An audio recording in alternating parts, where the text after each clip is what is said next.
बहुत interesting story सुनाएंगे। बाहुबली भगवान बहुत ही ब्रेव, स्ट्रॉन्ग, हैंडसम थे। Bharat and Bahubali were brothers and their father was king Rishabhdev. King Rishabhdev ने मुनि बनने से पहले अपने बड़े बेटे भरत को अयोध्या का किंग बना दिया और अपने छोटे बेटे बाहुबली को पोदनपुर का किंग बना दिया। तो राजा बनने के कुछ टाइम बाद किंग भरत को एक ही साथ 3 गुड न्यूज़ मिलती हैं। फर्स्ट न्यूज़ कि भगवान ऋषभदेव को केवल ज्ञान हो गया है। सेकेंड गुड न्यूज़ कि उनकी आर्मी के आर्म्स एंड वेपन स्टोर में एक special, powerful and divine Divya चक्र रत्न अपीयर हुआ है। ये दिव्य चक्र रत्न क्या होता है? दिव्य चक्र एक बहुत ही पावरफुल वेपन होता है और ये जिस भी राजा के पास होता है उसे चक्रवर्ती कहते हैं। वो चक्रवर्ती राजा सुपर पावरफुल हो जाता है, बाकी सभी राजा उनको किंग मानने लग जाते हैं। और थर्ड गुड न्यूज़ क्या मिली? थर्ड गुड न्यूज़ मिली कि उनके यहाँ एक बहुत ही सुंदर बेबी बॉय बॉर्न हुआ है। अच्छा बताओ, तो चक्रवर्ती किंग भरत ने कौन सी हैप्पी न्यूज़ को पहले सेलिब्रेट किया? किंग भरत ने सबसे पहले धर्म की गुड न्यूज़ को सेलिब्रेट किया। वो अपने सिंहासन से उठे और 7 स्टेप्स आगे जाकर भगवान ऋषभदेव को प्रणाम किया। Then he went to भगवान ऋषभदेव's समोसरन and did grand पूजा। किससे? अष्टद्रव्य से। After that he returned to his kingdom and went to the weapon store, जिसे आयुधशाला भी कहते हैं, जहां दिव्य चक्र रत्न अपीयर हुआ था। और फिर उसके बाद he celebrated the birth of his baby boy. इसके बाद चक्रवर्ती राजा भरत दिग्विजय के लिए निकल पड़े। दिग्विजय मतलब, दिग मीन्स डायरेक्शंस एंड विजय मतलब विक्ट्री। मतलब all the kings in all the directions should either accept Bharat as their king or be ready to fight with him. सभी राजाओं ने भरत चक्रवर्ती को अपना किंग मान लिया। सारे राज्यों को विन करके भरत चक्रवर्ती जब अयोध्या वापस आए अपनी खुद की सिटी में, तो उनका दिव्य चक्र उनके पैलेस की डोर पर ही रुक गया। वो पैलेस के अंदर ही नहीं आ रहा था, क्योंकि अभी भी कोई ऐसा किंग था जिसने भरत को अपना किंग नहीं माना था। भरत के सारे ब्रदर्स तो दीक्षा लेकर मुनि बन गए थे, लेकिन उनके यंगर ब्रदर पोदनपुर के किंग बाहुबली ने अभी तक भरत को राजा नहीं माना था, इसीलिए वो चक्र पैलेस के अंदर नहीं आ रहा था। बाहुबली ने कहा कि उनके फादर ने, किंग ऋषभदेव ने तो सभी भाइयों को इक्वली राजपद दिया है, तो ये तो बहुत अनफेयर है कि Bharat becomes the ruling emperor and other Kings should be under him.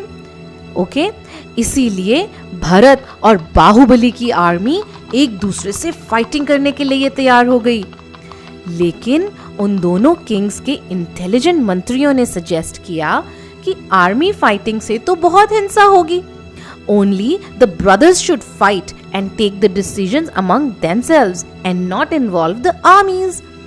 So everyone decided that there would be 3 kinds of fights between Bharat and Bahubali to decide the winner.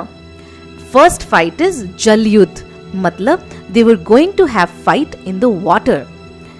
दूसरा Drishti Yudh, मतलब they were going to look into each other's eyes and the one who blinks first would lose the fight. And third, Malla Yudh, मतलब wrestling. उन दोनों super powerful brothers की fight को देखने के लिए बहुत सारे लोग और बहुत सारे किंग भी इकट्ठे हो गए और दोनों साइड से जय जयकार की आवाजें आने लगी। Everybody was wondering कि विनर कौन होगा। आप भी यही सोच रहे हो ना? पता है बच्चों, बाहुबली भगवान की हेल्थ और हाइट भरत चक्रवर्ती से भी बहुत ज्यादा थी। क्यों? क्योंकि उन्होंने बहुत अच्छे अच्छे काम किए थे पूर्व जन्म में। हाँ, तो when they started जल युद्ध in a big pond, Bharat was shorter than Baahubali, और वो बाहुबली के मुंह तक पानी थ्रो ही नहीं कर पा रहे थे, और बाहुबली बार बार भरत के ऊपर जल मतलब वाटर स्प्लैश कर रहे थे।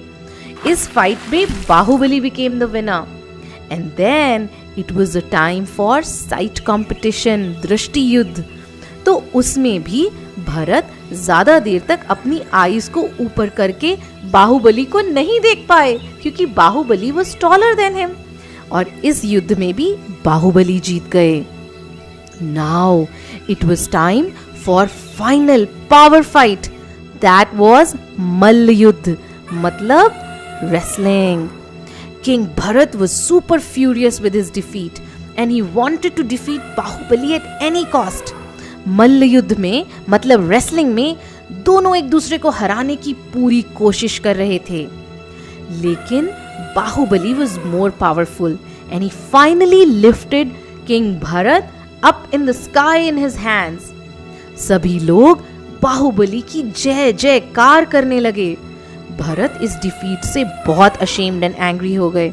उन्होंने गुस्से में अपना दिव्य चक्र बाहुबली पर चला दिया। सभी लोग एकदम शॉक्ड होकर देखने लगे कि ये चक्र अब तो बाहुबली को किल ही कर देगा। लेकिन ये क्या? वो चक्र बाहुबली की प्रदक्षिणा देकर भरत के पास आकर रुक गया। You know why? ये जो दिव्य चक्र होता है ना, ये कभी भी अपने फैमिली मेंबर्स पर नहीं चलता। तो बाहुबली सोचने लगे कि मेरे बड़े भाई ने किंगडम के लिए ये क्या किया? ये किंगडम की वजह से तो भाई भाई में भी झगड़ा हो गया। ये किंगडम तो सफरिंग्स को देने वाला है। ये जितने भी सेंस के प्लेजर्स हैं, स्टेटस हैं, किंगडम हैं, वो सब टेम्पररी हैं, ट्रांजिएंट हैं, और उनको वर्ल्डली अटैचमेंट से वैराग्य हो गया। Baahubali wanted to go in the search of real peace and real dharma, where he could win over his anger, his क्रोध, his greed, his ego. उन्हें वैराग्य हो गया था। वो अपनी सोल की प्योरिटी के लिए अपने सारे वस्त्र, आभूषण, क्लोथ्स, ज्वेलरी, पूरा किंगडम छोड़कर दिगंबर मुनि बन गए और तपस्या और आत्म साधना करने लगे। पूरे 1 ईयर तक उन्होंने फॉरेस्ट में खड़े होकर बहुत कठिन तपस्या की। तो बहुत सारी वाइन्स भी उनकी बॉडी पर लिपट गई थी। बर्ड्स ने अपने नेस्ट उनके हेड पर बना लिए थे। उनके लेग्स पर भी चारों तरफ डस्ट जम गई थी, और स्नेक्स और एंट्स ने उनको अपना घर बना लिया था। लेकिन बाहुबली स्टेडिली अपनी आत्मा के ध्यान में लगे रहे। इस तरह तपस्या, आत्म साधना करते हुए उन्हें केवल ज्ञान हो गया, और अपने सारे कर्मों को खत्म करके वो क्या बन गए? सिद्ध भगवान। तो हम सब भी वर्ल्डली रिचेस को छोड़कर अपनी लाइफ का गोल मोक्ष बनाएंगे, जैसा कि बाहुबली ने बनाया। बनाएंगे ना? जय जिनेंद्र।